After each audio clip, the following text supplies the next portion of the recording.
Muito bem, 6 horas em ponto, canta o galo para mais um bom dia. Obrigado, meu Deus, pela dádiva da vida. Minha Bahia, dê licença, já tô entrando, viu? Que Papai do Céu abençoe sua casa, sua família. Jogue duro no volume do seu televisor. Seu Aratu 24 horas já está no ar. Este é um programa do povo baiano. Aqui você tem vez e voz. É feito pra você e por você. Bora! Corre pro abraço! Segurei! Aquele abraço forte e caloroso na minha Bahia. Hoje é terça-feira, 23 de setembro de 2025. Obrigado, meu Deus, por mais um dia. Obrigado, meu Deus, por poder entrar na sua casa aí. É você mesmo que está nos assistindo. Já quero pedir aqui para que você mande a sua mensagem, a sua sugestão de pauta para o Zap que está aqui na tela, ó. É o 999860003. Central do Galinho aberta aí para você. Manda seu Zap no 999860003. Segue também a gente nas redes sociais. @TV Aratu é o Instagram oficial da nossa emissora. E tem também o meu, @AlexSilvestre TV. Você pode acompanhar ainda a nossa programação no nosso canal do YouTube. Aquele abraço todo especial para você que está nos acompanhando no YouTube. Compartilhe essa live, deixa aqui o seu comentário. Perceba, inclusive, que durante o Papo de Política vocês comentam muito. Então deixa aqui sua sugestão de pauta também para o nosso comentarista João Tran. Galinho, cantou, né? A gente precisa trabalhar. Então vamos aos destaques da edição de hoje do Seu Aratu 24 horas. Família de William Santos, de 31 anos, nega suporte da construtora após vítima aí, gente, ser atingida por uma peça de metal e morrer no canteiro de obras, viu? Isso aconteceu em um condomínio no Horto Florestal. É isso, Lara Linhares? Estão negando? Bom dia! William Santos tinha 30 anos de idade e ia completar 31 anos agora, no próximo dia 2 de outubro. Ele morreu na última sexta-feira, quando estava trabalhando aqui nessa obra da construtora Moura do B. Uma barra de ferro caiu do 13º andar, atingiu a cabeça de William, que estava no playground, estava utilizando o capacete e equipamento de segurança. Ele ainda foi socorrido pelos próprios colegas para o Hospital Geral do Estado, mas não resistiu. Vou começar conversando com Thaís, que é irmã de William. A Moura do B se pronunciou dizendo que, prestando solidariedade, lamentando o ocorrido e dizendo que estava aí dando todo o suporte necessário. Isso é verdade? Não, só na parte da funerária, só. Eles entraram com plano funerário e depois disso não entraram mais em contato com a família? Não, só isso só que eles fizeram, mais nada. Você vai ver também, polícia procura traficantes que agrediram um motoboy no Alto Saldanha, no bairro de Brotas. O jovem estava circulando pelo local quando foi abordado pelos criminosos. Além disso, a gente vai abordar aqui no nosso Aratu 24 horas. Moradores do bairro de Plataforma chamaram o nosso programa para denunciar aí o fechamento de um posto de saúde há 10 anos, hein? O local já teria passado por várias reformas. E quando a população precisa de atendimento, vai para onde, hein? Não podemos usar. A gente só tem de ir para Paripe ou Piripiri. Com a área dessa aí fechada, que podia estar aberta aí para a população de Plataforma. Então fechou e agora está aí. Nós estamos precisando do posto. Eu mesmo tenho um restaurantezinho ali, ó. Se esse posto abrir para mim aí, vai ser melhor ainda. Bafafá no busão, você vai ver a disputa por um assento preferencial. Mulher alegou que passageira que estava sentada não era idosa e em instantes a gente vai trazer então toda essa briga aqui no Seu Aratu 24 horas. E mais, obras da Escola de Teatro da UFBA que deveria levar 8 meses e estão paradas aí há 10 anos, uma década. Detalhe, o investimento é de 36 milhões de reais. Tayane Barros. Ao todo, 9 obras da Universidade Federal da Bahia estão paradas. Entre elas, a Escola de Música, a Escola de Teatro, a reforma da Faculdade de Odontologia e a ampliação da Escola de Veterinária. Juntas, elas somam mais de 54 milhões de reais em investimentos. Cerca de 34 milhões já foram gastos, sendo que até o momento nenhuma obra ainda foi entregue. Vamos bater um papo de política com João Tran. Bom dia, João. Alex, a ponte Salvador-Itaparica virou prioridade máxima do governo federal. Você vai saber se isso vai repercutir no andamento das obras também. É logo mais no nosso papo de política. Política, esporte, segurança pública, tudo isso e muito mais agora no Seu Aratu 24 horas. Muito bem, canta o galo de ponta a ponta da Bahia. Aquele abraço para você da nossa capital Salvador, você que é do nosso interior e também da região metropolitana aqui do nosso de Salvador, né? Eu quero inclusive aqui, ó, vem para cá na 3, eu quero dar um abraço forte mais uma vez em você, agradecer pela audiência dessa segunda-feira. Tenho certeza que nessa terça vamos continuar aqui, ó, de mãos dadas para que a gente faça o Aratu 24 horas crescer ainda mais na Manhã do Povo. Esse que é o programa do povo. E você pode contribuir então com esse projeto, com esse programa, mandando a sua denúncia, a sua sugestão de pauta para o Zap Zap que está na tela. O telefone é o 999860003. Não ouvi, Alex. Repete para mim, por favor. É o 999860003. Essa é a nossa central do Galinho, a central do povo. Aí por esse telefone você manda a sua denúncia, a sua sugestão, o seu pedido de apelo. Segue também a gente no @TV Aratu, é o nosso Instagram. Tem o meu, @AlexSilvestre.tv. Um abraço mais uma vez para você que está acompanhando a gente no YouTube. Vai pegar o ferry, vai pegar aí o busão ou até mesmo o metrô, segue com o smartphone ligado, com o seu celular ligado para ficar bem informado no início então dessa terça-feira. Vamos fazer o seguinte, vamos circular pelo nosso cenário e também pela nossa cidade, ou melhor, pelas cidades aqui da Bahia, porque agora a gente vai para a previsão do tempo, cardápio na tela do 4.1. Você acompanha comigo, Salvador, Ibotirama, Alagoinhas. A gente começa então pela capital. Atenção para a previsão do tempo para esta terça-feira. Salvador, sol com chuva de manhã, agora de manhã, tá? E diminuição de nuvens à tarde. Noite com pouca nebulosidade. A mínima é de 21 graus e a máxima de 31. Ibotirama, aquele abraço especial para todos os moradores. Sol com muitas nuvens durante o dia e períodos de céu nublado. Noite com muitas nuvens. Mínima 25 graus e a máxima 38.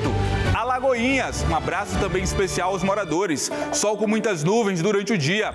Noite de tempo firme, a mínima 22 graus e a máxima de 31. Essa foi então a previsão do tempo para essa terça-feira. E daqui a gente já segue então para o nosso encontro de todos os dias, ou melhor, para o nosso papo de política com o nosso comentarista João Tran. Ele que inclusive hoje veio mais elegante do que nunca, minha Bahia. Bom dia, João Tran, meu amigo, bom te rever, viu? Muito bom, muito bom. O que você adianta aí pra gente em relação ao mundo da política, tanto aqui em Salvador, na Bahia e também no Brasil, João Tran? Tem muita informação hoje, viu, Alex? Porque a gente começa falando da PEC da blindagem, essa que está dando o que falar. E agora os deputados estão arrependidos. Uma série de parlamentares que votaram a favor da PEC da blindagem estão agora vindo a público falar o oposto, que eram, na verdade, contra essa PEC, que foram moldados pelos partidos, que não era bem assim, achava que era um outro texto. Aqui na Bahia, um desses deputados que voltaram atrás foi Mário Negromonte Júnior, ele que é representante do governo estadual e que falou ao lado do governador Jerônimo Rodrigues sobre essa pauta. Vamos acompanhar. Trocou-se relatores, no dia da votação muda-se o texto, sem os deputados saberem, isso com acordo com os partidos e fomos pegos de surpresa. A PEC da prerrogativa para restabelecer foi perdido desde a Constituição de 88 virou a PEC da blindagem e depois a PEC da bandidagem. E isso é uma coisa que dói muito no coração da sociedade. Deixa meu coração tranquilo, é que eu fiz pensando na justiça e na Constituição Federal. Mas talvez outras pessoas tenham pensado em fazer ter outro objetivo para ela. Mas não vai passar não. Deus é grande. Os bons políticos precisam estar na política e os maus precisam sair. E os bandidos não podem entrar na política. E ela está muito clara porque logo em seguida eu votei contra a anistia. A anistia não. Quem deve tem que pagar e tem que cumprir e tem que servir do rigor da lei. Ô, João Tran, mas me responda uma coisa. Falando em bons políticos, um bom político, antes dele votar a favor ou contra uma PEC tão importante para o Brasil, ele não precisa ler o texto, mesmo que esse texto seja atualizado? Exatamente. Se o texto foi atualizado, precisaria pedir vistas, pedir para ler mais, entender as movimentações, o que está sendo alterado. Então, esse discurso dos deputados arrependidos tem vindo muito mais, na verdade, da esteira, das manifestações. A gente acompanhou no último final de semana, inclusive aqui em Salvador, como a gente comentou ontem, grandes manifestações contra a PEC da blindagem, contra a anistia também, que foi um dos assuntos que Mário Negromonte repercute durante a sua fala. E esse assunto tem gerado muito burburinho na política. Não foi só o deputado aqui na Bahia que voltou atrás, mas deputados, por exemplo, o irmão do prefeito de Recife, Pedro Campos, voltou atrás também, ele que é do PSB, e claro, podendo manchar inclusive imagens de toda uma família, com uma família influente lá em Recife, como a família de João Campos. E toda a política, teve gente saindo de partido, inclusive dizendo que foi uma ameaça do partido e que para tentar se limpar precisou sair do partido. Cada um está fazendo o seu Deus nos acuda para dizer eu não tive culpa da aprovação desse texto. Fato é, as repercussões, os protestos geraram essa retranca, essa pausa nesse afronte que vinha sendo essa PEC da blindagem. Pois é. Ó, você que está chegando agora na tela do 4.1, você está acompanhando a coluna Papo de Política com o comentarista João Tran. Seja muito bem-vindo, seja muito bem-vinda. Em instantes, no nosso Aratu 24 horas, moradores de plataforma estão pedindo a reabertura de um posto de saúde. O local, ele foi fechado para a reforma e essa reforma, de acordo com os moradores, já dura aí 10 anos. Como é que faz para ter atendimento? Para onde é que vai? Quando precisa de atendimento. A gente conversou, inclusive, com um morador e ele explicou pra gente quando precisa de atendimento, Zé. Diz aí pra gente, tu vai pra onde? Não podemos usar. A gente só tem de ir para Paripe ou Piripiri. Com a área dessa aí fechada, que podia estar aberta aí para a população de plataforma. Então fechou e agora tá aí. Nós tá precisando do posto. Eu mesmo tenho um restaurantezinho ali, ó. Se esse posto abrir para mim aí, vai ser melhor ainda. É uma bronca do tamanho de um trem. A gente precisa, inclusive, João Tran, tratar sobre esses assuntos aqui no nosso Papo de Política, de obras que são lançadas aí pelo poder público e que não acabam nunca. A gente está falando de uma obra de 10 anos. Falando em obra, João Tran, vamos falar sobre ela? É o gancho perfeito da ponte Salvador-Itaparica, né? É a grande obra do governo do estado, mas que já dura muito tempo, essas perspectivas de construção de fato. Agora, um passo importante foi dado, pelo menos é isso que o presidente Luiz Inácio Lula da Silva divulgou após assinar um decreto que coloca como prioridade máxima a ponte Salvador-Itaparica. Vamos lembrar que essa ponte é obra, sim, do governo do estado, mas conta com investimentos também do governo federal por meio do PAC, o Programa de Aceleração. E agora, Lula assina um decreto dizendo é uma prioridade no nosso governo, principalmente as nossas parcerias, um programa de parceria será feito para trazer recursos para essa ponte também. Lula, quando esteve aqui em Salvador, durante os atos de 2 de julho, disse que sim, será papel de Jerônimo Rodrigues tirar essa obra do papel. Perspectivas de até dia 6 de junho do próximo ano, começar de fato as obras na nossa Baía de Todos os Santos, e o presidente Luiz Inácio Lula da Silva ainda afirmou que está conversando com o presidente chinês Xi Jinping para que a concessionária responsável por essa obra, que é chinesa, de fato, inicie o mais rápido possível essa obra. A última vez que a gente conversou sobre a ponte, a gente falou sobre a Secretaria da Ponte, a CEPONTE. Como é que ficou esse assunto, João? Pois é, esse assunto deu o que falar, viu, Alex? Deu, inclusive, sim. Muita repercussão até no nossa publicação sobre o assunto. E a perspectiva agora é que o PDT, partido que ingressou recentemente no governo de Jerônimo Rodrigues, saiu da base de Assemineto e vá para o grupo de Jerônimo Rodrigues, aproveite e ganhe também esse importante cargo. A gente quer ver essa secretaria funcionar e não só ser cabide de emprego, como a oposição ficou reclamando. Essa ponte, essa construção da ponte, diversas agendas já foram criadas, inclusive, prazos foram lançados, alguns vencidos, outros cumpridos. E já falando sobre prazo, João Tran, eu quero falar, inclusive, sobre a agenda política dessa semana. A gente tem informação aí sobre Lula na ONU, é isso? Ele foi destaque? Exatamente, Alex. Lula está hoje na ONU. Ele é sempre destaque porque ele é o discurso de abertura. Por conta de um histórico de boa diplomacia que o Brasil tem, Lula inicia a Assembleia Geral da ONU nesta terça-feira. O seu discurso é muito aguardado, em especial ante o tarifaço que o presidente dos Estados Unidos, Donald Trump, impôs ao Brasil. E essa reunião na ONU é lá nos Estados Unidos, em Nova York. Então nós estamos nessa expectativa. Qual vai ser o tom que o presidente dos Estados Unidos, que o presidente brasileiro vai impor ante Donald Trump, que por muitos entusiastas internacionais, Lula foi como um dos que melhor lidou com o tarifaço ante outros países, inclusive da União Europeia. Então esse discurso é muito aguardado.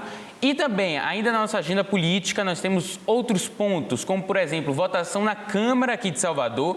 Nesta quarta-feira deve acontecer 4 projetos do Executivo que devem ser analisados. Ainda na terça-feira, ainda hoje, deve ter reunião também lá na Câmara com o secretário de Educação, falando alguns temas importantes, como o acordo que selou o fim da greve dos professores. E se essa reunião não for benquista, pode até voltar a ter greve. E ainda, na nossa agenda, nós temos CPMI, que está investigando o INSS, que deve ouvir participantes como o ex-ministro da Previdência, Onyx Lorenzoni, ele era da gestão Jair Bolsonaro, e também Carla Zambelli, bolsonarista, deve ser ouvida na CCJ no processo sobre o fim do mandato dela, cassação. Ela pode perder o título de deputada de modo oficial. Atenção você que está assistindo o canal 4.1, atenção para a hora certa na Bahia. Dali 6h16. Olha, gente, Gabi. Veio aí. Vamos a jogada ensaiada deu certo. A gente entendeu, né, João? Vamos aqui para o nosso cafezinho. Você ainda não se serviu? Ainda não me serviu, estou fraco. Beleza. O povo está dizendo, João, que você se serve e não toma café, não é verdade? Rapaz, é porque é muito assunto para falar na política. Um brinde é o quê? Um brinde é nosso Aratu 24 horas. Aê! É sem açúcar aqui. Pensamento do dia. É bom comemorar o sucesso, mas é importante prestar atenção às lições do fracasso. Afinal de contas, eles fazem parte da vida e, de alguma forma, a gente precisa tirar proveito deles. Um gole à vida. Aí, minha caneca tá vazia, viu? Tá vazia, né, João Tran? Mostra lá. Aí, E aí, consegue chegar? Tá, na 3, João Tran tomou mesmo de fato. Agora... João Tran, meu amigo, suas redes sociais. É isso aí, vocês podem entrar no www.aratuon.com.br e também no @JoãoTran para conversar comigo sobre esses e outros temas. Papo de política com João Tran, e a gente segue então com o nosso Aratu 24 horas, porque moradores do bairro de Plataforma chamaram o Aratu 24 horas, gente, para denunciar o fechamento de um posto de saúde há 10 anos. Isso mesmo, 10 anos. O local já teria passado por várias reformas, mas nunca abriu as portas para atender a comunidade da região. Acompanhe essa denúncia e essa novela na reportagem de Lara Linhares e Robertson Melo. Bairro de Plataforma, segunda travessa, Antônio Balbino. Era aqui que funcionava o 17º Centro de Saúde, mas os moradores afirmam que há 10 anos esse local está fechado. Já passou por 4 reformas e atualmente, segundo denúncia de moradores aqui do bairro de Plataforma, o local apenas funciona como um armazenamento, um armazém de medicamentos, materiais e utensílios médicos. Os moradores, muito insatisfeitos, dizendo que precisam se deslocar para outros bairros para ter atendimento médico. Vou começar falando com dona Dejane Assis, que chamou a nossa equipe de reportagem. Há 10 anos esse lugar está assim parado. Justamente o posto de saúde nós perdemos há 10 anos.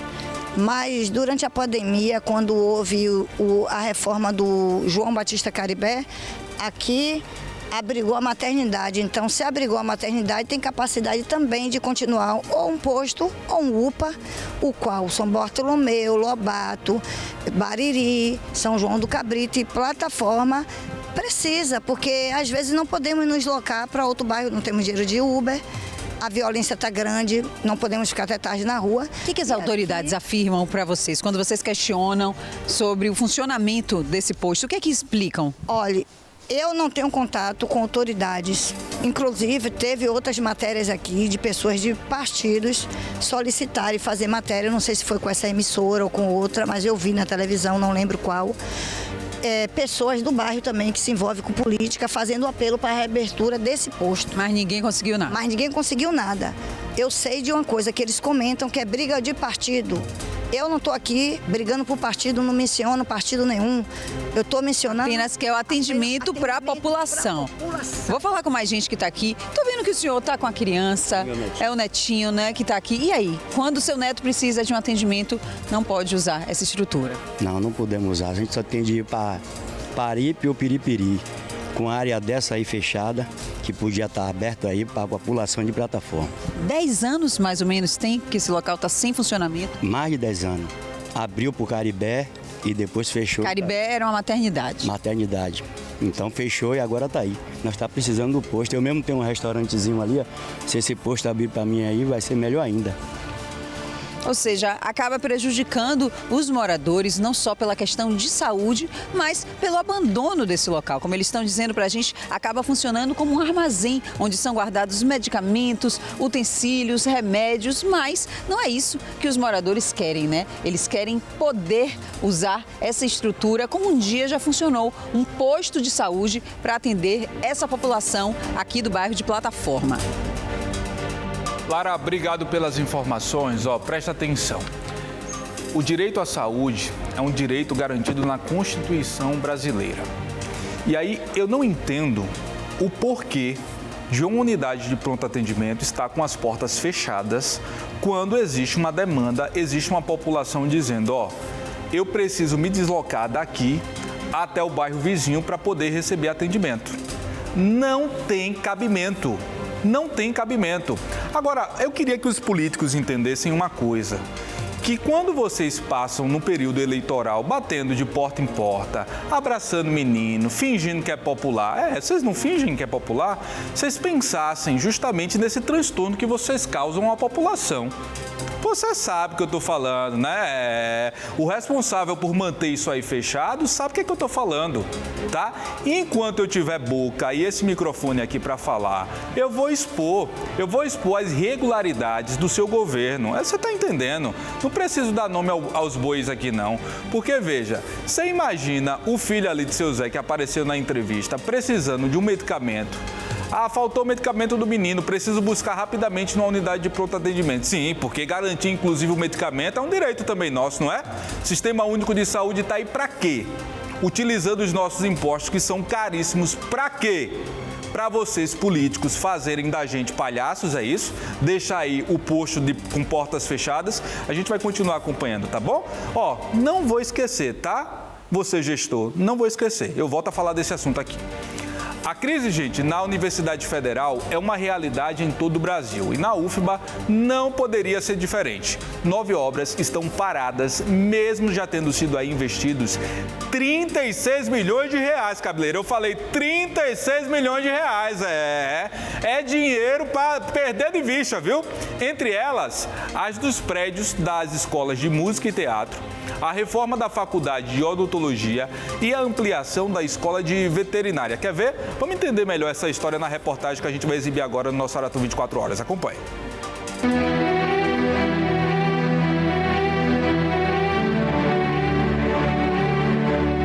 O ano era 2015, quando Ederval ingressava no curso de Artes Cênicas da UFBA.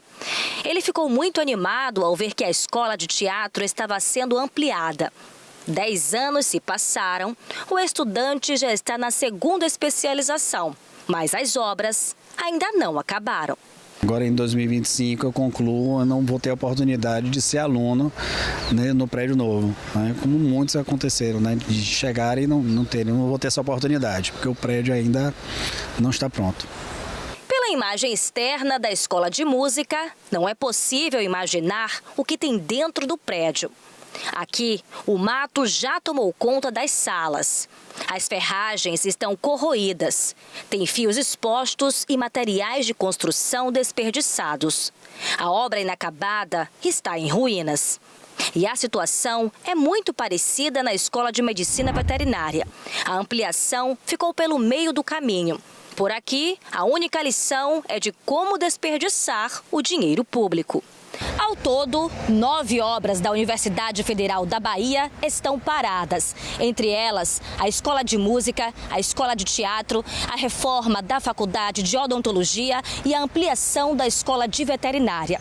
Juntas, elas somam mais de 54 milhões de reais em investimentos. Cerca de 34 milhões já foram gastos, sendo que até o momento nenhuma obra ainda foi entregue. Realmente nós temos um parque de obras paralisadas que somam uma quantidade bastante razoável e um valor bastante alto. Entretanto, a partir de 2024, com o anúncio do PAC das universidades, nós temos uma perspectiva muito mais positiva. Nós já tivemos a liberação de 50 milhões de reais para retomar algumas dessas obras. No caso, nós vamos retomar 5 obras, música, medicina veterinária, a segunda torre do Instituto de Humanidades, Artes e Ciências, o anexo de Física e Química e a Biblioteca de São Lázaro. Depois de mais de uma década, a esperança reacende para a Escola de Teatro. Uma parceria entre o governo do estado e a CCR Metrô Bahia pode acelerar a conclusão das obras. Uma proposição da CTB, que vai construir a estação do metrô do Campo Grande, eles estão fazendo uma proposta de usar uma seção de solo. Então esse é um contrato que já foi assinado entre a UFBA e a CTB, um contrato de intenção, e agora será assinado um contrato definitivo. Nós estamos nessa situação porque houve a falência da empresa que finalizaria a obra em 2017. Então, agora ressurgem as esperanças de termos nossa casa de volta. Enquanto isso, estudantes como Ederval concluem os cursos em salas improvisadas, longe dos holofotes da nova estrutura que foi prometida. Artes cênicas, a gente não tem um prédio específico com as qualificações específicas para o curso. É o espaço para ensaio, um espaço para troca, para armazenar cenário, figurino, espaço de sala de maquiagem. Próprio para o curso a gente não tem, justamente porque essa obra está aí emperrada há 10 anos.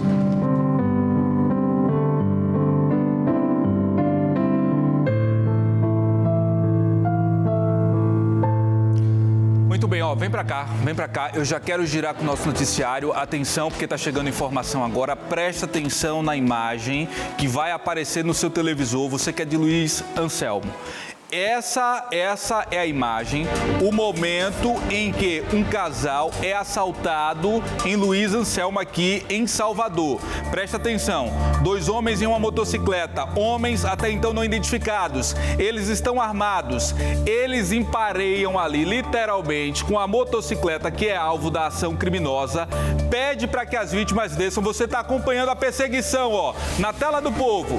Esse é o momento, então, em que eles acabam rendendo as 2 vítimas que precisam sair. O homem coloca a mão na cabeça, desesperado, a motocicleta dele, olha aí, ele tá armado, presta atenção, minha Bahia, ele tá armado. Enquanto isso, o cavalo tá ali, esperando o garupa terminar a ação criminosa para poder fugir.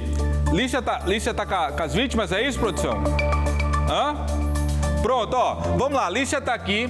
Lícia, bom dia para você, minha amiga. Você voltou à localidade onde essas imagens foram registradas. Você conseguiu localizar a vítima? Conta pra gente em detalhes como é que foi essa ação criminosa. Os moradores estão com medo, é isso, Lícia? Bom dia. Bom dia, Alex. Bom dia para você. Bom dia a todos que acompanham o Aratu 24 horas. Olha, todo mundo, claro, apavorado com toda essa situação, até porque não é a primeira vez que esse tipo de situação, de assalto acontece aqui na Luiz Anselmo, A gente está aqui na Rua do Capoteiro, como é conhecida, e foi exatamente aqui nesse ponto, viu, em que a gente está mostrando aqui que esse assalto acabou acontecendo, Inclusive, câmeras de segurança aqui do prédio acabaram flagrando toda a cena, o que chamou bastante atenção, inclusive um alerta para os moradores, porque essa situação tem se repetido. A gente já teve aqui, inclusive no bairro, mostrando essa situação delicada, que esses moradores vêm passando, até porque um casal de idosos teve o carro roubado também, não distante, viu, desse ponto aqui onde a gente está. Foi exatamente aqui, então, que esses 2 suspeitos, abordaram esse casal que vinha em uma moto. Eles estavam subindo aqui a rua, né, a ladeira, quando foram abordados nesse ponto. O garupa, né, mostrou que estava armado, imediatamente desce ali da moto e já anuncia o assalto. É claro que os dois, o casal, né, que estava nessa outra moto, ficaram desesperados, sem saber realmente o que fazer. Colocaram ali a mão na cabeça, até pela orientação, né? Olha, sai com a mão na cabeça, não esboça reação nenhuma, porque eu tô armado, senão vai sobrar aí para vocês dois. Então os dois descem da moto ali, bastante aflitos, né, com a mão na cabeça. A mulher, ela atravessa a rua, vai pro lado de lá, o homem, ele segue caminhando aqui. Outros carros até veem a situação toda, param para perguntar se precisam de ajuda, né, de alguma coisa. Realmente é algo que vem acontecendo aqui no bairro. Então foi nesse ponto aqui onde esse assalto aconteceu. Câmeras de segurança que acabaram flagrando, ó, em frente aqui a esse prédio, a gente tem duas câmeras de segurança, né, que mostram os dois, inclusive os dois ângulos, mas em outros condomínios, em outras casas aqui também tem câmeras de segurança que justamente já foram posicionadas estrategicamente por causa da violência. Aqui na frente também funciona uma empresa, ou seja, todo mundo anda assustado com essa situação que vem ocorrendo aqui. Você está vendo, né, acompanhando que são muitos prédios, são casas, né, que estão aqui posicionadas, que estão localizadas nessa rua. Então, geralmente quem anda por aqui são os próprios moradores, né? Pouca gente acaba circulando no dia a dia. A gente vê que é uma rua realmente que fica mais deserta, né, em alguns momentos, durante a noite também, mas tem um detalhe, olha, é uma rua que transita muito carro, e aí é um ponto, lá em cima a gente tem uma rota de fuga maior, na descida também, ou seja, isso acaba facilitando, né, quando esses criminosos vêm agir aqui nessa região para roubar e logo depois conseguir fugir, viu? Infelizmente, esse casal acabou virando vítima, viu, Alex? Tudo aqui pertinho de onde a gente está, flagrado pelas câmeras de segurança. Claro, a população está assustada, viu, com o que vem acontecendo. Lícia, põe a Lícia aqui do meu lado, por favor, Marquinhos. Pode dividir tela, eu e a competente Lícia Fontinelli, que inclusive está brilhando todos os dias aqui no nosso Aratu 24 Horas.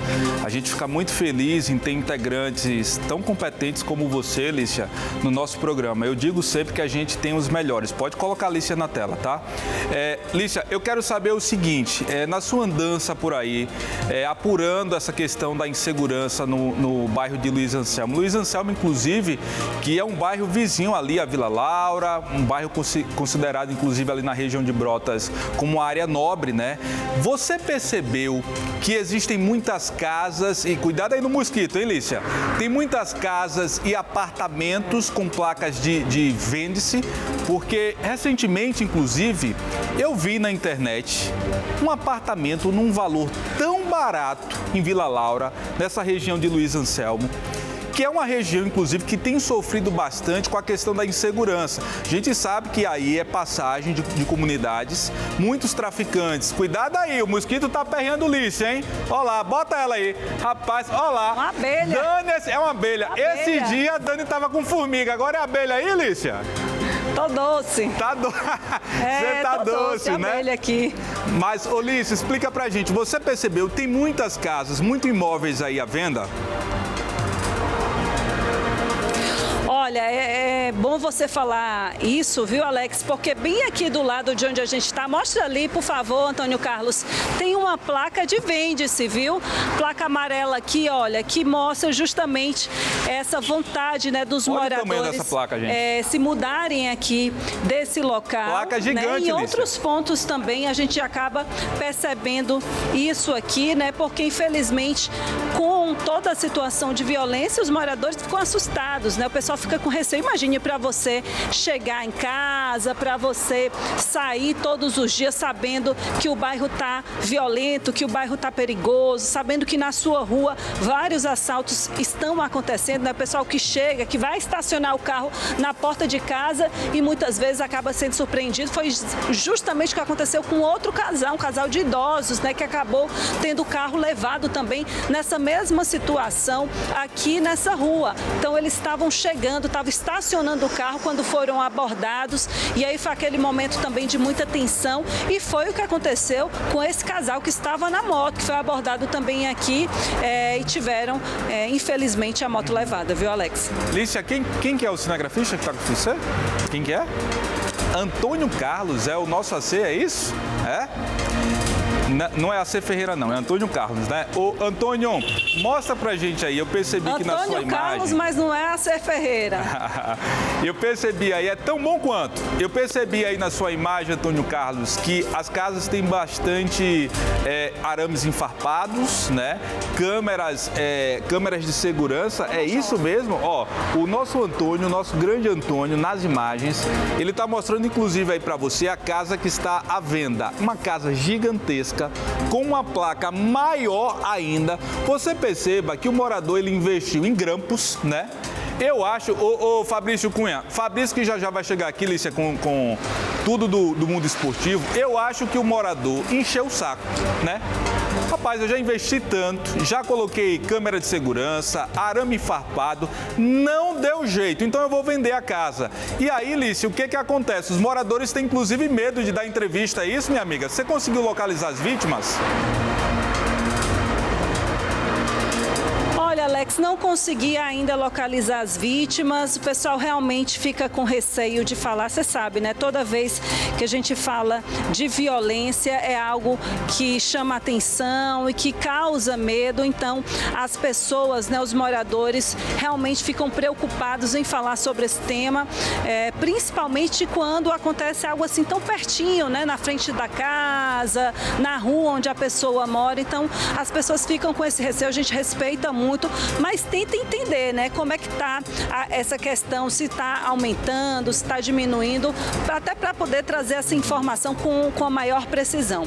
Mas aqui, nesse ponto, né, aqui na Rua do Capoteiro, como é conhecida, né, aqui na Luiz Anselmo, infelizmente, o que a gente vem acompanhando é uma crescente, viu, em relação à violência, até porque já estivemos aqui, inclusive já gravamos com várias pessoas, né, falando sobre esse tema violência, e o que nos é relatado sempre é essa mesma forma de agir dos criminosos. Né? Eles estão passando por aqui, vê que a pessoa está ali com o celular, vê que está com a mochila, uma bolsa, faz a abordagem de forma rápida, mostra que está armado, rouba e consegue fugir com a maior facilidade aqui, por ser um canal que a gente sabe que tem rota de fuga, viu, Alex? Ô, Tinelli, só pra gente, eu sei que você tem uma outra missão, mas uma última pergunta. Aí é a área da Companhia Independente da 58, né?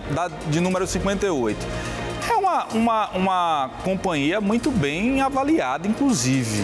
Mas a pergunta que eu faço para você, a gente sabe que a polícia ela não é onipresente, não tem como estar em todos os cantos. Mas nesse período que você... Quanto tempo você está aí, Lícia? E você viu alguma viatura passar no local? Não vi, tem pelo menos uma hora que a gente já está aqui nesse ponto e até então não vimos nenhuma viatura passar. Da outra vez que a gente esteve aqui, no finalzinho, quando a gente estava perto de ir embora, uma viatura passou, né? Tem que ser justa, mas hoje não vimos ainda. Os moradores relatam que há sim um policiamento, né? Isso não é tão constante, mas falam que a viatura sempre circula aqui na região, mas isso ainda não é o suficiente para inibir, viu? Deixa eu tentar conversar aqui, Alex, rapidinho. Posso conversar aqui rapidinho com você? Olha, a gente está falando aqui com o Alex Silvestre, o programa Aratu 24 Horas, sobre a questão da violência. Teve um roubo, né? A um casal que estava em uma moto aqui pertinho. Isso não é a primeira vez que acontece. Como que você se sente circulando aqui nessa região? Rapaz, eu passo aqui todo dia de manhã às 7 horas e de tarde. Aqui eu não vejo muita violência não, por aqui não. Pelo menos nessa ladeira aqui eu não vejo muita violência não. Por aqui a polícia também passa aqui também, eu não vejo muita violência aqui não. Você sabe desses casos, né, que inclusive foram registrados por câmeras de segurança aqui da região. Você fica preocupado? Rapaz, falar a verdade pra você, eu não fico preocupado não, porque eu nunca presenciei. Falar a verdade, eu nunca presenciei e deixo aqui tranquilo. A única vez que eu presenciei uma coisa assim de diferente foi um acidente que teve aqui de moto, só que ficou tudo bem. A mulher saiu bem e ficou tudo certo, só isso mesmo. Meu amigão, a gente está observando aqui, né? A Sei está mostrando o tempo todo. O que a gente observa é que é uma rua realmente mais deserta, né? Em alguns momentos específicos isso fica ainda pior. Você agora que está indo, está voltando do trabalho, você toma que tipo de cuidado para se proteger? Rapaz, cuidado assim, se eu tivesse sabendo que está acontecendo alguma situação, eu evito, vou por lá por cima. Mas cuidado assim. Você quer ver, Lícia? Pergunta para uma mulher, para ver se o discurso não é diferente. Pergunta, Lícia, para uma mulher se passar aí. Agora, essa região aí, o morador está falando, ele não se sente, ele disse, inclusive, que passa viatura. Inclusive, mais para cima, Lícia, tá bom, então, tem uma unidade da polícia, né? Que fica na pracinha. E é como eu falei, a polícia ela não tem como ser onipresente. Agora, recentemente, Lícia Fontinelli, produção, não teve uma operação aí, não foi? Teve um bicho grande que foi preso nessa região aí de Luiz Anselmo. Ele foi, aliás, ele morreu. Ele morreu num confronto com a polícia. Lícia, quero agradecer a sua participação aqui no nosso Aratu 24 horas. Qualquer momento, a linha está aberta aqui para você. Se precisar, olha aí, ó, Vila Laura de Cima, você está acompanhando, inclusive, essas imagens que foram feitas aqui no dia dessa grande operação, que teve essa troca de tiros, um confronto, então, com um traficante importante que era procurado pela polícia. Ele levou a pior, foi azeitona na cara e tombou. Foi trocar tiros com a polícia, levou a pior. Ó, vou seguir com o nosso noticiário. Obrigado, Lícia. Troca de tiros e correria em Ilha Amarela, viu? Isso no subúrbio ferroviário de Salvador. Um homem, gente, ele morreu durante esse confronto. É igual o que eu tava falando agora de Luiz Anselmo. Quem tem mais detalhes pra gente é ela, aqui na tela do povo, a comandante Dani Mazei. Com você, Dani, bom dia. Isso, Alex. Bom dia para você. Ótimo dia a todos acompanhando o Aratu 24 horas. Infelizmente, a semana começa com mais um homicídio em Salvador. Desta vez em Ilha Amarela, no subúrbio de Salvador. Teve um tiroteio pesado no horário do almoço. Moradores ficaram assustados com a quantidade de disparos de arma de fogo. A gente está aqui no local do crime. O corpo do homem que morreu ainda está estirado aqui na escadaria. A gente está acompanhando também a quantidade de disparos, a quantidade de cartuchos que ficaram espalhados aqui pelo chão, né? A gente está aguardando a perícia. Quando a perícia chegar, vai precisar recolher todos os cartuchos, todas aí as cápsulas de bala, né? De calibre 9 milímetros, essa informação que chega, que são do calibre 9 milímetros, e também, claro, a perícia que vai ser feita no corpo deste homem. Como eu falei, o corpo segue estirado aqui no chão, Polícia Militar está no local, resguardando o corpo, aguardando a chegada da perícia, 14ª Companhia Independente de Polícia Militar, aqui em Ilha Amarela, subúrbio de Salvador, e a gente segue aqui, então, acompanhando para ver se os executores deste crime vão ser presos. A polícia está procurando e agora a gente vai seguir acompanhando esse caso, que vai ser aí investigado pelo Departamento de Homicídios e Proteção à Pessoa, o DHPP, para poder ver se os assassinos deste homem vão ser localizados. Até então, não chegaram parentes aqui da vítima, não chegaram parentes deste homem que morreu. O que chegou para a gente de informação, Alex, é que ele era morador daqui da localidade, do subúrbio de Salvador, mas ainda não sabemos aí a motivação nem a autoria deste crime, que provavelmente tem aí relação com o tráfico de drogas. As informações estão chegando, mas são informações ainda iniciais. Como eu falei, esse crime vai ser apurado pelo Departamento de Homicídios e Proteção à Pessoa, e qualquer nova atualização, qualquer nova informação, a gente volta a falar sobre esse assunto aqui no Aratu 24 horas, na programação da TV Aratu. Com imagens de Ramidifan Cardoso, Daniela Mazei para o Aratu 24 horas. Obrigado, Dani, pelas informações. Atenção, você que está acompanhando a tela do 4.1 para a hora certa na Bahia. 6h53. Vamos falar agora de futebol. Opa, peraí, 53, tá? Atenção aí pro povo de casa, eu não enxerguei direito não, tá? Ó, vou falar de futebol agora. Até você se assistiu, não foi não? Bom dia, bom 6h43, pelo amor de Deus. Bom dia, pai. Rapaz, inclusive... Olha, tô 24 horas pegando fogo, né, amigo? 6h43. Dormiu mais um pouquinho hoje, não foi? Opa! Você dormiu mais um pouquinho, né? Um pouquinho, né? A gente vem, né? Porque o programa é cedo pra caramba, né, Alex? A gente chega com as informações do futebol. Bom dia pra você, meu grande amigo Alex Silvestre, amigos sintonizados, conectados aqui no Aratu 24 horas. E a gente começa falando da dupla Bavi. E começamos pelo Vitória, né? O Leão acabou perdendo em casa do Fluminense pelo placar de 1-0. A gente relembra alguns momentos desse jogo. Na tela pra você as imagens dessa derrota do Vitória, que teve esse lance aí como preponderante pra derrota, né? O time do nosso grande Jamerson Oliveira. O Dudu acabou fazendo 2 faltas duras no primeiro tempo e as 2 para cartão amarelo. O Vitória acabou ficando com a menos e sofreu diante do Fluminense. O Fluminense acaba fazendo o seu gol, tem essa chance aí do Cano, que a bola acabou batendo na trave e na sequência o Fluminense acaba marcando o seu gol e o gol que define o confronto, né? O Fluminense acaba vencendo pelo placar de 1-0. Esse lance aí, ó, passe para trás, o Hércules bate de primeira, sem chances para o Lucas Arcanjo. A defesa do Vitória afundou muito, acabou deixando o Hércules completamente livre e ele, jogador de qualidade, se aproveitou para fazer o único gol do jogo. E aí no segundo tempo, Vitória tentou equilibrar as ações, teve algumas oportunidades, mas não foi suficiente para ao menos empatar a partida. Mais uma derrota do Vitória na Série A do Campeonato Brasileiro. Vitória vem sofrendo muito, é o 17º colocado com apenas 22 pontos e tem visto os seus vizinhos, os seus concorrentes desgarrarem, porque nessa mesma rodada no final de semana, o Grêmio venceu o Inter, o Vasco da Gama empatou com o Flamengo de maneira surpreendente, o Santos venceu o São Paulo e isso acabou complicando a vida do Vitória. E logicamente que o Rodrigo, né, acabou de assumir, né, e aí vence o Atlético Mineiro, perde do Fortaleza fora de casa e perde em casa do Fluminense. Aí aqueles que não achavam, né, ou que achavam que o Rodrigo não era capaz, começaram a aparecer de novo. E o Rodrigo falou sobre a segurança que ele tem de estar à frente do Vitória. Vamos ouvir o treinador rubro-negro. Olha, eu, sincero, honestamente, estou buscando fazer o meu melhor no clube. A minha carreira aqui no Vitória é independente. Sou funcionário do clube, continuo funcionário do clube, sabe? A dor da derrota ela é grande, isso é óbvio, né? Ainda mais quando a gente é torcedor do clube, né? Mas infelizmente faz parte. A expulsão de Dudu realmente não contávamos. Eu acho que foi um fator preponderante, né? Principalmente no primeiro tempo. E quando igualamos, né, em número de jogadores, tivemos uma crescente muito grande. O segundo tempo eu acho que merecíamos uma sorte maior. Eu acredito até que o Fábio deve ter sido o melhor jogador em campo, porque participou bastante.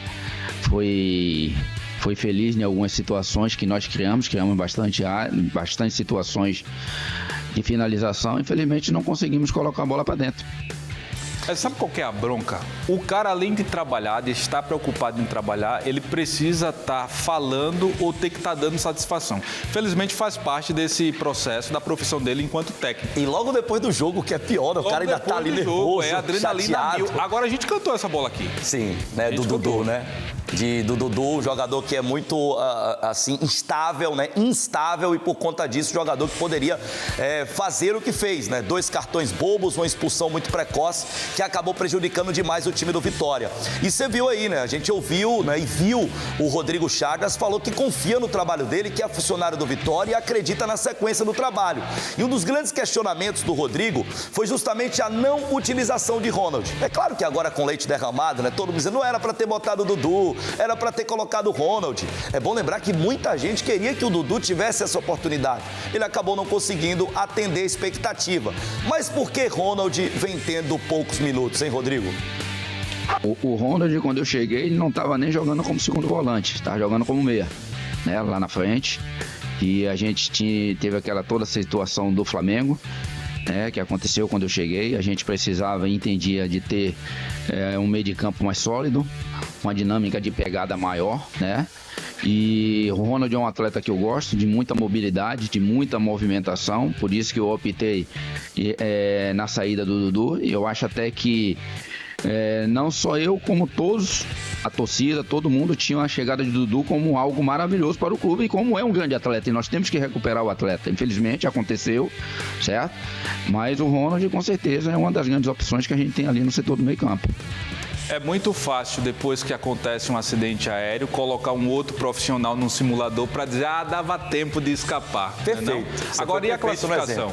Vamos conferir essa classificação da Série A do Campeonato Brasileiro. Então vem com a gente aqui nesse telão da Aratu para a gente conferir essa classificação do Campeonato Brasileiro. O Flamengo empatou com o Vasco, foi a 51. O Cruzeiro venceu a sua partida, foi a 50 pontos. Está encostado ali na equipe do Flamengo. O Palmeiras aplicou 4-1 no Fortaleza, também encostou, tem 49 pontos. É bom lembrar, viu? O Palmeiras tem um jogo a menos do que o Flamengo. Então o Palmeiras, teoricamente, é o time de melhor percentual de aproveitamento. Com isso, se o Palmeiras vence o seu jogo atrasado, o Palmeiras chegaria a 52 pontos e seria o virtual líder. Por isso que a briga tá boa ali entre Flamengo e Palmeiras, mas com o Cruzeiro também tentando entrar nessa briga. Apesar dos 50 pontos, o Cruzeiro tem 2 jogos a mais. O Mirassol, quarto colocado, com 42 pontos e o Botafogo em quinto com 39. É por isso que a missão do Bahia amanhã fica um pouco mais complicada. Amanhã o Bahia pega o Vasco, que está lá do outro lado da tabela, o 16º com 24, e o Bahia precisa vencer para se manter nessa briga com Mirassol e Botafogo. Se o Bahia vence o Vasco amanhã,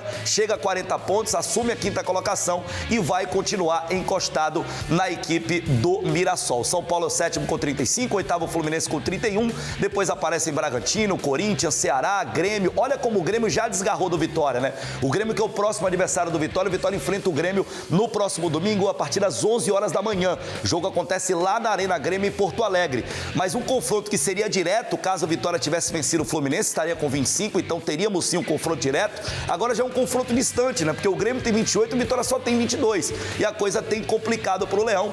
Vitória, que tem uma sequência dura, pega o Grêmio agora fora de casa, depois pega a equipe do Ceará, que também tá ali na segunda página da tabela. Depois uma sequência que ainda tem pela frente Vasco, Bahia e Santos. São jogos do Vitória em sequência. O tricolor de aço, né, acabou vacilando, né? Pegou o Ceará fora de casa, empatou pelo placar de 1-1 e poderia ter vencido o jogo. A gente viu pela tabela que o Bahia tinha necessidade de vencer. A gente tem até algumas imagens, né, desse jogo em que o Bahia acabou cedendo o empate, né? O Ceará saiu na frente, conseguiu marcar naquela cobrança de pênalti do Lourenço, né? Ele bateu para boa defesa do Ronaldo, mas no rebote não tinha ninguém ali para conseguir competir pela posse com o Lourenço. Ele acabou pegando de primeiro rebote, fazendo, né, 1-0 para a equipe do Ceará. O Bahia no primeiro tempo tendo até algumas boas oportunidades. Mas aí o Bahia, né, com muita disposição no segundo tempo e com a melhora tática, o Bahia conseguiu, né, fazer o gol de empate na etapa final, e depois do empate o Bahia acabou tendo as melhores oportunidades, né, para fazer o 2-1, para virar a partida no Castelão. Faltou coragem e, na minha opinião, faltou um pouco de leitura ao Rogério Ceni, porque o Everton, que não tinha feito um bom primeiro tempo e ali poderia ter sido substituído, ele permanece para o segundo tempo e entra no jogo de uma maneira fantástica. Dá o passe para o William José fazer o gol, inicia a jogada que termina no chute do Jean Lucas para a grande defesa do Bruno Ferreira, que aliás foi um destaque do jogo, o goleiro da equipe do Ceará. E também ele dá o passe para o Sanabria, né, no segundo pó, aquela cabeçada com a defesa incrível do goleiro do time do Ceará. Depois desses 3 lances, do número 10, do capitão, da referência técnica, que é o Everton Ribeiro, ele tira o Everton Ribeiro. A gente sabe que tem a questão fisiológica, né, mas o cara tava no jogo. Eu acho que o Rogério tinha que manter ele um pouco mais. Olha o lance que eu me refiro aí, do chute do Jean Lucas, tem participação do Everton. Olha mais um lance do Everton aí, ó, que ele acha o Sanabria no segundo pau. Então, como é que depois desse lance você tira a sua referência técnica? Então achei que o Rogério acabou lendo mal e o Bahia sofreu, porque o último lance é esse aí, ó, com o Vini na cara do Ronaldo. O Ronaldo fez uma grande defesa e acabou fazendo um grande jogo. O que é que pode justificar essa troca, né, de você tirar o Everton no melhor momento dele na partida? O cansaço do time.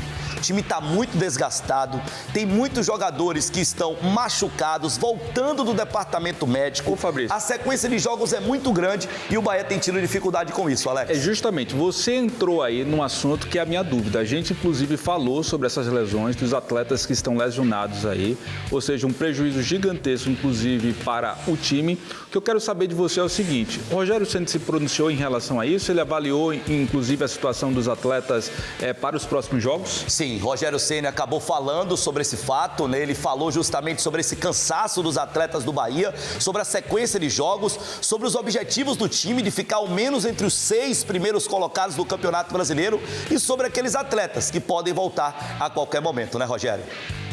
O Santi vem jogando há quantos jogos de maneira ininterrupta, né? O David se lesionou, o Gabriel tá voltando agora, hora Arias, hora Gilberto joga, Juba tem jogado a maioria dos jogos, ou quase 90% dos jogos pela lateral, hora construindo a 3, mas chega um momento dos últimos minutos que é cansativo. O Cruzeiro tinha 3 trocas de velocidade na frente, né? Entrou o Gabigol, não lembro o que mais foram. Arroio e Sinisterra, que fez o gol, né, do rebote. Então, assim, os times, quando dão energia nova e velocidade à frente, logicamente eles trazem, né? Os jogadores nossos também vão cansando. Então, é normal que times grandes, como foi o Cruzeiro, como outros times o Fluminense, no final, que pressionou, é normal que você encontre mais dificuldades. E, infelizmente, nós erramos lances que não é normal em alguns desses jogos. Nós tivemos alguns erros individuais que não é o normal nosso. Mas eu acho que, como um todo, relativamente boa e que a gente espera poder acabar brigando eu acho que pelos 3 primeiros fica difícil brigar, mas que a gente espera estar brigando ali entre as 6 primeiras posições, porque a gente tem como objetivo também jogar uma Copa Libertadores no ano que vem. É o que a gente espera minimamente conseguir. Correram muito hoje, então amanhã eles vão descansar. Segunda-feira nós vamos começar a pensar em ver também o próprio Ademir, como que ele volta, se é possível relacioná-lo para o jogo. Não tem, fora isso, nós não temos nenhuma mudança. Infelizmente, David não volta essa semana, Canu não volta essa semana, Eric não volta essa semana, Pulga não volta essa semana, enfim, Caio não deve voltar essa semana. Enfim, a gente se ressente, nós estamos com alguns desses jogadores há 30 dias fora, né? Outros há 60, 90 dias fora. Pesa bastante pra gente. Aproveitando o gancho aí, a gente já falou bastante do Vitória e do Bahia, mas o Brasileirão tá todo vapor. E o Fluminense joga quando? Fluminense joga pela Copa Sul-Americana hoje, aqui na TV do Galinho, meu amigo. Canta, Galinho, olha aí, ó, canta, 9h15 da noite, tem super transmissão aqui na tela da TV Aratu. O Fluminense acabou perdendo do Lanús no jogo da ida com o gol do Marcelino Moreno. Precisa vencer no Maracanã. E aqui você vai conferir tudo ao vivo. É a conquista da tão sonhada taça da Copa Sul-Americana, um título inédito para a equipe do Fluminense. Thiago Leifert, Mauro Betti, Nadine Bastos e um timaço aqui no seu SBT. Então é hoje às 9h15 da noite aqui na TV Aratu, Fluminense e Lanús. Hoje, 9h15 da noite. Eu acredito que, juntamente com o nosso torcedor, a gente possa fazer um jogo muito melhor do que foi feito hoje. O capitão falou, tá falado. Carrinho na raça. E com o Maraca lotado, o time de guerreiros vai buscar mais uma virada no ano. Fluminense e Lanús. Hoje, 9h15 da noite. Vale vaga na semifinal da Sula. No SBT. Imperdível. E já aviso o nosso telespectador o seguinte, no youtube.com/SBT Esportes, a transmissão já começa às 8h30 da noite. O jogo começa às 9h30, na TV aberta aqui na Aratu, a partir das 9h15. Mas desde as 8h30 no youtube.com/SBT Esportes, você já acompanha todo o pré-jogo. E depois que a bola parar de rolar e tomara com a classificação do Fluminense, tem também no YouTube do SBT Esportes todo o pós-jogo com as entrevistas, né, a coletiva do técnico Renato Gaúcho, que o Fluminense possa se classificar. Para isso, precisa vencer por 2 gols de diferença, Alex. Cadê Caio Leone? Tá com raiva, é? Não, Caio Leone tá na área. Vou enviar ele. Vamos marcar uma acarajé com uma cruzeira aí, vamos, né? Vamos, acarajé na lancha. Na lancha do diretor, né? Rede social, Panhão. @Fabrício S. Cunha. Segue a gente por lá. Grande abraço, gente. Até a próxima. Grande Fabrício Cunha. Preste atenção. 6h57 agora na Bahia. E a gente segue com o nosso Aratu 24 horas para falar que um motorista por aplicativo denuncia 3 mulheres de um golpe. As passageiras teriam solicitado aí uma corrida, um suposto golpe, tá, gente? É uma denúncia dele. Essa corrida é do Alto das Pombas até Algacia, foi a corrida, preste atenção. E elas não teriam pago aí pelo serviço, né? Aí o que acontece? A gente pediu para que Lara Linhares fosse até ele para conversar e entender melhor essa denúncia que você acompanha agora na tela do 4.1. Rodou. Conta pra gente, Renan, o que foi que aconteceu no domingo. Peguei uma viagem do Alto das Pombas pro Garcia, né? E do Alto das Pombas pro Garcia, 3 passageiras. Essas passageiras vieram pedindo algumas coisas no meio do caminho, trouxe elas até o destino delas, que era o Garcia. Quando concluiu lá a viagem, elas saíram do carro. Eu falei que ainda faltava fazer o pagamento e tal, que elas tinham feito o pagamento. E elas voltaram pro carro e pediram para eu levar lá mais para cima. Eu falei, não tem como, porque eu já peguei uma viagem aqui, não tem como eu retornar. Então elas saíram do carro, bateram a porta fortíssimo, tal, eu tenho um vídeo, e não pagaram. Eu falei, tem que pagar, R$13,80 a viagem que deu. Aí ela saiu, aí a menina ficou chamando ela, tal, chega aí. Aí eu falei, tem que receber. No vídeo tem ela dizendo, ela não quer pagar. No vídeo tem dizendo. E ela dá as costas e sai andando, simplesmente sai andando. E eu falo, tem que pagar, eu me exalto um pouco, ainda xingo e tal. E saio. Aí teve uma frase que eu falei pra ela, quem atrasa lá do trabalhador, uma hora é atrasada também. Eu tô gravando aqui e vou expor. E elas ignoraram.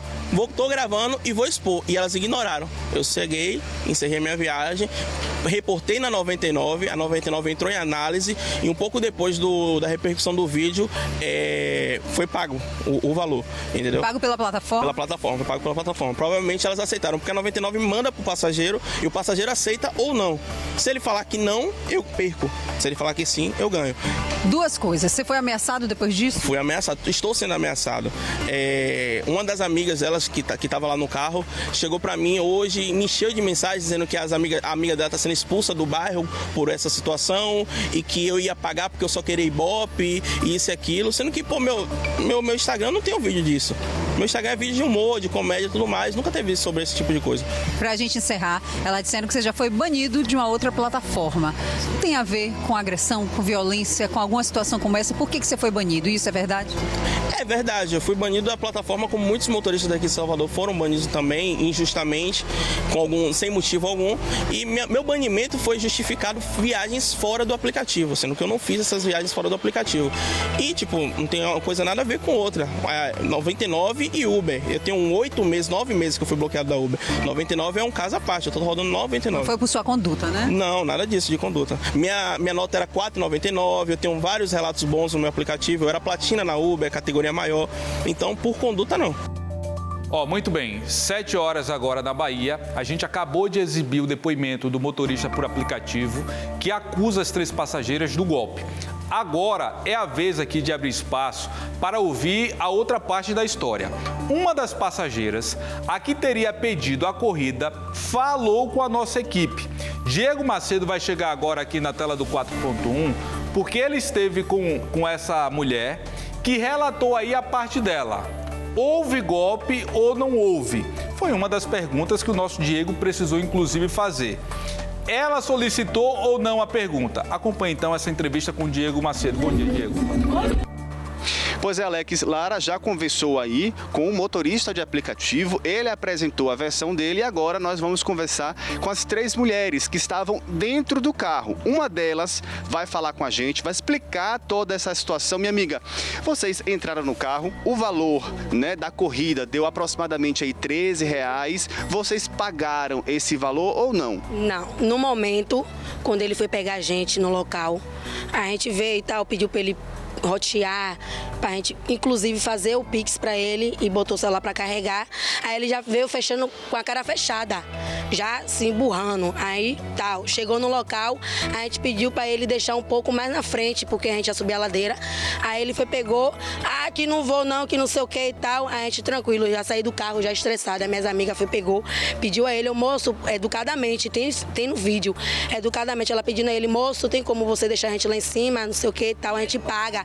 Aí ele, não sei o que e tal, aí começou a dizer, diga a ela, disse pra mim, como eu saí primeiro, ele disse pra uma das minhas amigas assim mesmo, diga a ela que eu sou de lá. Tipo, ele quis dizer que o quê? Eu achei isso como uma ameaça. Aí eu peguei, achei no meu direito de não querer pagar ele e pagar no aplicativo, como eu paguei no aplicativo. Então você chegou a pagar essa conta? Sim, assim quando eu saí do carro, ele botou que não paguei e ainda tava pedindo Pix. Aí eu paguei no aplicativo e não paguei a ele depois. Ele fazendo a volta, eu chamei ele para pagar para pagar ele não quis, tem ele dizendo que não queria saber de nada. Vocês chegaram a conversar pelo chat? Sim, pedindo um Pix a ele visualizando, não respondia. Tem outra amiga, vem aqui falar com a gente. Fale sua versão também. Elas não querem, Alex, mostrar o rosto por questão de segurança. Fala aqui, minha amiga, qual é a sua versão? Quem vê no final do vídeo vai mostrar que... Quem vê no final do vídeo vai ver que eu vou chamando ele para fazer o Pix, ele pega e xinga a gente de mais palavrões e ainda fala que não quer saber de nada. E inclusive... O que vocês acham que ele acabou fazendo dessa exposição toda? Eu não entendi também. Eu não entendi porque ele, como Uber, ele tinha que se posicionar como profissional. Ele foi expulso do aplicativo Uber, aí tava querendo reverter essa história em cima da gente, querendo mídia em cima da gente. Aí foi o 99 sabe que tem como botar para pagar na próxima. Ele disse que não tinha como e a gente já botou para pagar no aplicativo. Ele ficou com... Não sei o que ele queria, eu não sei o que ele queria. Em algum momento ele chegou a ameaçar vocês? Eu achei isso como ameaça, por isso que eu não quis pagar. Ele disse pra mim não, eu saí, aí ele disse pra minha amiga assim mesmo, diga a ela que eu sou de lá da onde? Ele quis me ameaçar, né? Então, por isso foi mais um motivo de eu não ter pago a ele, porque os R$13 dele, eu vou ali agora comer uma muqueca e beber uma cerveja. Pois é, Alex, aí elas acabaram de apresentar a versão delas, né? Que no momento que saíram do carro, elas não pagaram realmente, mas que depois, através do aplicativo, né?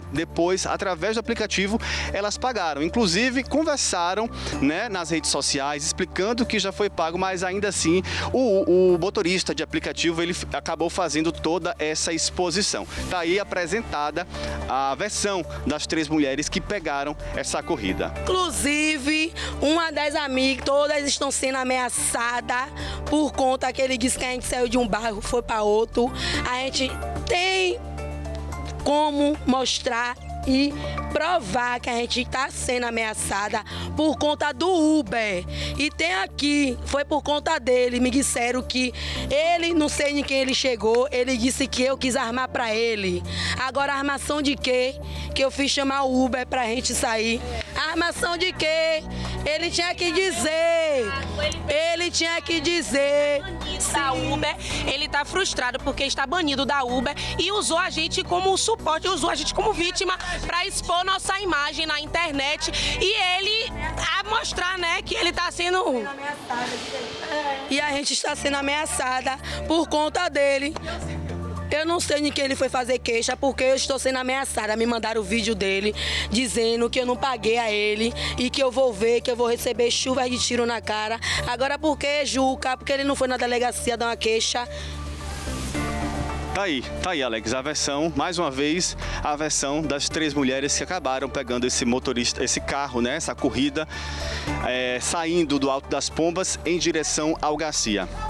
Com imagens de José Sena, Diego Macedo, para o Aratu 24 horas. Obrigado, Diego. Obrigado, Sena, pelas informações. Tem um recado para você. Minha gente, escolher o melhor plano de celular não precisa ser uma novela, né? Pode ser um filme, série, aquele jogo de futebol. E se eu contar que essa é a grande notícia da TIM para você? O TIM Controle é o único plano controle que tem uma assinatura de streaming para você escolher. Sabe o melhor? Você pode trocar todo mês. Pode assistir a sua série predileta em um e no mês seguinte acompanhar os lances do seu time do coração. E como o suspense é só na ficção, aqui a conta é sem surpresa para você, tá bom? Todo mês o mesmo valor combinado na sua fatura. Tá achando que acabou? Com o TIM Controle você ainda tem um WhatsApp incluído o mês todo, sem descontar da sua internet. Ou seja, você pode mandar mensagem e áudio sem se preocupar. é figurinha de bom dia para a família. Áudio com as novidades no grupo dos amigos, sem gastar do seu pacote de dados. Não perca tempo e vá logo até uma loja TIM ou acesse o site para virar TIM Controle, na líder em 5G. Com a TIM, você pode tudo! Deixa eu seguir com o Aratu 24 horas. A família de William Santos, de 31 anos, nega aí suporte da construtora após a vítima ser atingida por um pedaço de metal e morrer no canteiro de obras onde trabalhava em um condomínio no Horto Florestal. William Santos tinha 30 anos de idade e ia completar 31 anos agora, no próximo dia 2 de outubro. Ele morreu na última sexta-feira, quando estava trabalhando aqui nessa obra da construtora Moura do B. Uma barra de ferro caiu do 13º andar, atingiu a cabeça de William, que estava no playground, estava utilizando o capacete e equipamento de segurança. Ele ainda foi socorrido pelos próprios colegas para o Hospital Geral do Estado, mas não resistiu. Vou começar conversando com Thaís, que é irmã de William. A Moura do B se pronunciou dizendo que, prestando solidariedade, lamentando o ocorrido e dizendo que estava aí dando todo o suporte necessário. Isso é verdade? Não, só na parte da funerária, só. Eles entraram com um plano funerário e depois disso não entraram mais em contato com a família? Não, só isso só que eles fizeram, mais nada. Rebeca, a esposa de William, está emocionada, já falou com a gente, dizendo que o sonho dele era ter um filho, né, Rebeca? Ele estava trabalhando nessa obra para poder reformar a casa e vocês concretizarem esse sonho de ter um bebê. Com certeza. Eu fico até feliz, né, de falar isso. Mas nossos planos não é igual ao de Deus. Ele sonhava ter moto, filho, inclusive homem, que já tinha até nome. Ele disse que ia botar, mas cabe, né? Você chegou no hospital, ele estava passando por uma cirurgia e a informação é de que ele chegou lá com vida ainda. Sim, ele não estava conseguindo respirar não, eles disseram. Aí teve que botar o aparelho para ajudar ele a respirar. Nossos sentimentos, viu, Rebeca, por sua perda. Jadson é tio de William e nesse momento vocês querem entender, né, Jadson, o que é que provocou a morte desse rapaz jovem, descrito como um rapaz alegre, cristão, torcedor do Bahia, um menino que só dava orgulho para a família. Verdade, é um jovem promissor, compromissado no que fazia. E nós queremos saber o motivo o qual tirou o William do local, sendo que não era o órgão competente, ambulância, corpo de bombeiro, e sim levou o jovem num carro o qual não tinha condição de fazer as manobras. Talvez no decorrer do caminho, as manobras que não foi feita, que poderia ser feito no local, foi o que ocasionou a morte do William.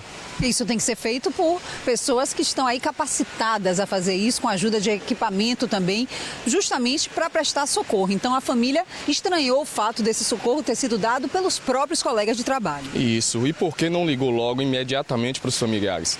Só ligou após cerca de 2 a 3 horas no hospital. Depois, por que não ligou imediatamente na hora do acontecimento? O William tinha um número. A família tem o número, estava lá para ligar para a esposa, para o tio, para o irmão. Por que não ligou logo? Esperou acontecer o fato lá no hospital para depois chegar lá. Quando nós chegou, ainda não tinha informação concreta para dar à família. Chegou lá, segundo o relato da esposa, chegou lá, foi atendida por funcionários, colegas de William, e não por alguém da empresa. Que é isso? O William, ele é um jovem, ele tem família, entendeu? Então eu acho que nós queremos uma resposta a mais clara possível, porque o William não vai voltar mais. Mas eu digo pra você, meu irmão, eu me gastaria, me deixarei gastar, mas a resposta que eles estavam botando aí, fake news, dizendo que o William caiu do 9º andar, que estava sem capacete, nós vamos trazer a verdade. Tenha certeza disso. Essa é a informação que a família está passando para a gente, o pedido da família aí de justiça e a afirmação deles também, que não vão descansar enquanto não conseguirem entender aí o que é que aconteceu com o William Santos, que ia fazer 31 anos de idade, morreu na última sexta-feira, quando estava trabalhando nessa obra da construtora Moura do B. Com imagens de Robson Melo, Lara Linhares para o Aratu 24 horas. Muito bem, a gente vai continuar acompanhando esse caso. Qualquer outra novidade a gente traz aqui no seu Aratu 24 horas. Vou fazer o seguinte, vou para um rápido intervalo e já estou de volta aqui com o seu programa na Manhã do Povo. Volto já.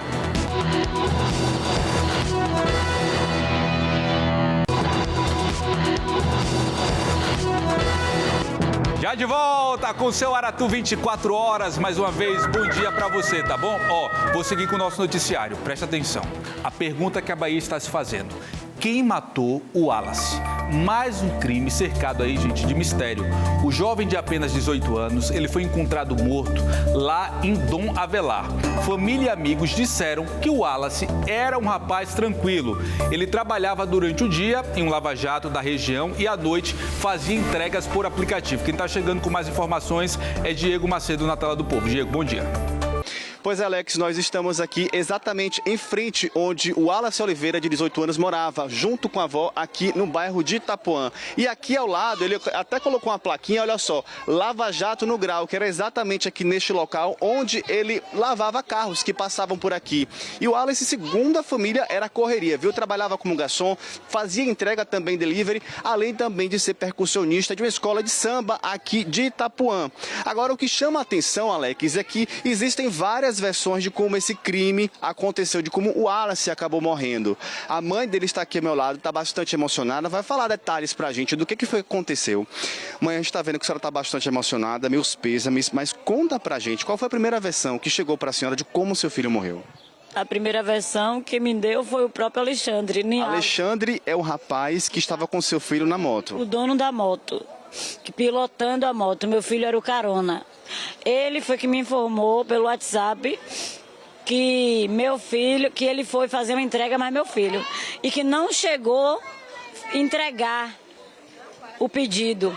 E a mãe dele disse que ele contou para a polícia que ele entregou a pizza a uma menina e depois que entregou a pizza, ele foi arrastar a moto e os caras foi e baleou. A versão dele, ele fala como foi que esses homens chegaram para balear os dois. Ele disse que os homens chegou de pé. Quando meu filho, quando ele foi ligar a moto, os homens picou bala. A mãe disse que os homens seguiam ele de moto, segundo o filho dela contou para ela, sim. Pra gente ele já contou outra história. Quando ele falou com a senhora, depois que ele tentou fugir da cena do crime, né? Porque tentaram matar ele também. Para onde ele foi? E a versão que a mãe dele contou para a senhora? Ele falou para a mãe dele que ele ficou em um bueiro e em um esgoto escondido a noite toda. Falou até para o amigo dele, João, que veio aqui para dar informação à minha mãe. Só que a mãe dele já me disse que ele ficou na casa de uma moradora do bairro lá, escondido até de manhã. E quando chegou de manhã, a moradora chamou um Uber. Ele veio para aqui, para Itapuã, para a casa do amigo, que é aqui atrás da casa da minha mãe, e levou ele para a UPA de Itapuã e deu socorro a ele. Eu fui na UPA, quando eu fui lá na UPA, disseram que ele já tinha tido alta. Aí ontem eu voltei na UPA de novo, 1h da manhã, e aí, segundo lá, a doutora que estava lá no plantão, disse que ele não teve alta, que ele foi transferido para o HGE. Foi que quando eu voltei da UPA, eu me comuniquei com a mãe dele e a mãe dele disse que não estava no HGE dando risada. No áudio, ela debocha. Ela até ri no áudio, assim, ela conversa debochando. Quando eu falei que eu vou correr atrás, eu vou procurar saber, vou procurar Juca, vou procurar a polícia, ela falou, faça o que você quiser. Você quer botar a culpa no meu filho agora? Eu falei, não quero botar a culpa em seu filho. Eu só quero saber por que meu filho morreu. Porque ele é a única pessoa que estava com meu filho. Então só ele que sabe, porque eles viviam junto todos os dias. Achei estranho como é que meu filho tomou um bocado de tiro nas costas sentado e caiu com a cara no chão da moto. Ô mãe, seu filho era correria, né? Era. Meu filho era, sempre foi. Lá em Camaçari ele trabalha lá, sempre trabalhou. Os patrão dele, a hora que ele voltar lá, ele trabalha de novo. Ele já estava com emprego para ele voltar e ele não voltou. Meu filho... Não é porque é meu filho, não, é porque eu sei. E ele é cuidador com os irmãos dele. São quantos irmãos? 4 irmãos com ele, 5. E ele, quando ia visitar vocês, ele fazia o quê? Ele comprava merenda pros meninos. A semana retrasada que ele foi pra lá, ele foi pro mercado, comprou merenda, comprou pão pra tomar café, que lá em casa não tinha. Porque é minha correria, eu corro atrás pra sustentar meus filhos sozinha. E ele te ajudava, né, mãe? Ajudava. O irmão dele também tem 16 anos, faz curso de mecatrônica, estuda no CETEP de Camaçari e trabalha na Cometa Calçados, o meu de 16 anos, no Jovem Aprendiz. Os meus filhos são todos educados e bem criados, não são criados à toa, não. Agora, mãe, a gente recebeu informação, na verdade, né, a produção do programa Lojuca, né, enquanto o programa estava no ar, recebeu informação de que o Alexandre tinha envolvimento com alguma facção, levantava bandeira para alguma facção aqui em Itapuã, e essa facção era rival de onde aconteceu lá em Dom Avelar. Essa informação a senhora tem conhecimento? Chegou ao conhecimento da senhora? O conhecimento que chegou em mim agora, não há tempo, é que ele fazia assalto. E a própria mãe dele me disse que os policiais do DHPP falou que o filho dela estava assaltando. Ela disse que não, que o filho dela não era ladrão, que não era ladrão. Eu disse a ela, você tem que saber a verdade, tem que impressionar ele para ele falar a verdade, que seu filho está mentindo. E se ele estava aprontando com o meu, que fale a verdade, que eu não estou aqui para cobertar o meu, não. Eu quero só saber a verdade, o que aconteceu, porque tá estranho. Até o jeito de ele falar no áudio, ele está mentindo e está botando a mãe para ajudar ele na mentira. Doa que doer, né, mãe? Mas o que a senhora quer, na verdade, é só a verdade. Só a verdade. Eu disse a ela, a senhora não teve coragem de vir aqui perguntar se a gente estava precisando até de uma palavra de conforto, uma ajuda, alguma coisa. Hoje a gente reuniu aqui todo mundo para fazer uma vaquinha para comprar as camisas com homenagem a ele. A escola de samba vai pro cemitério tocar lá, fazer uma homenagem. E eu tô na pendência com a funerária. A gente está fazendo vaquinha, mas ainda a gente não conseguiu ainda tudo. Para pagar lá, porque já vai liberar o corpo, né, na funerária. Porque na ML eu tirei ele ontem de noite. Ela não teve nem coração. E o Alexandre, Alex, ela estava me contando mais cedo de que era um amigo há muito tempo, né, do Wallace. Vivia frequentando aqui a casa da avó de Wallace, né?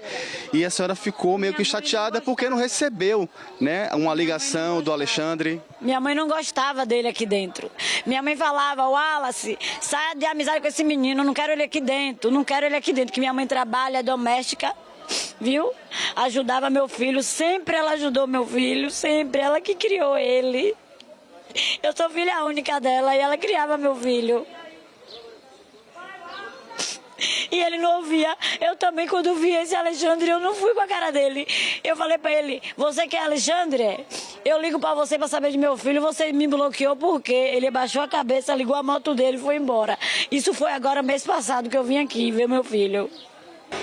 Alex, eu tinha comentado com o Juca sobre ajuda na funerária, porque eu não queria o caixão da prefeitura, eu queria um caixão digno para meu filho. Então eu pedi um caixão lá no valor de R$1.000.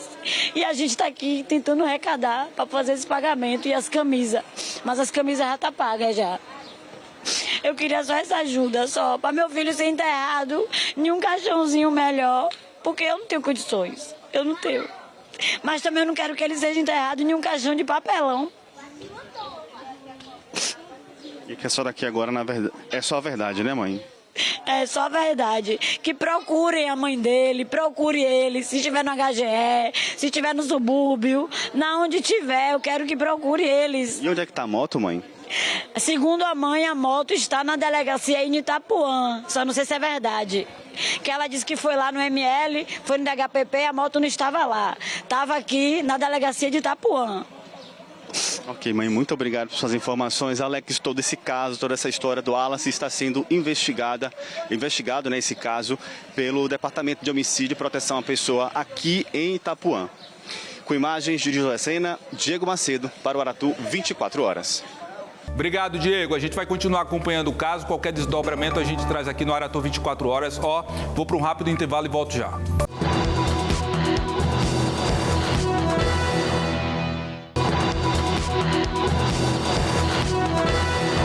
Eu já estou de volta com o galinho mais querido da Bahia. É o galinho da Aratu. Muito bem, deixa eu continuar aqui com o nosso noticiário. Bafafá do tamanho de um trem ou de um busão, viu? Confusão por causa de assento preferencial. Termina, gente, com briga entre duas passageiras em um ônibus aqui de Salvador. A discussão entre as duas mulheres teria começado após uma delas falar que tinha uma limitação motora, exigindo que a outra passageira levantasse do assento, que foi aí negado. As duas começaram a discutir e trocaram inclusive ofensas. A imagem que você está vendo agora mostra o momento em que uma das mulheres senta no colo da outra. Me dá o áudio aí, ó.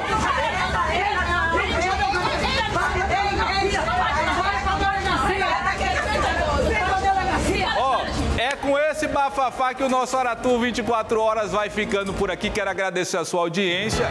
Lembrando que logo mais, 11 horas, tem o 01 da Bahia, Marcelo Castro com a Lujuca. Às 18h30 você acompanha então Murilo Vilas Boas com Aratu Agora. E na sequência tem o nosso querido Pablo Reis com Aratu Notícias. Fique agora com a programação nacional do nosso SBT. As letrinhas começaram a subir. E a Bahia, não esqueça, nunca. O pernambucano aqui, I love you.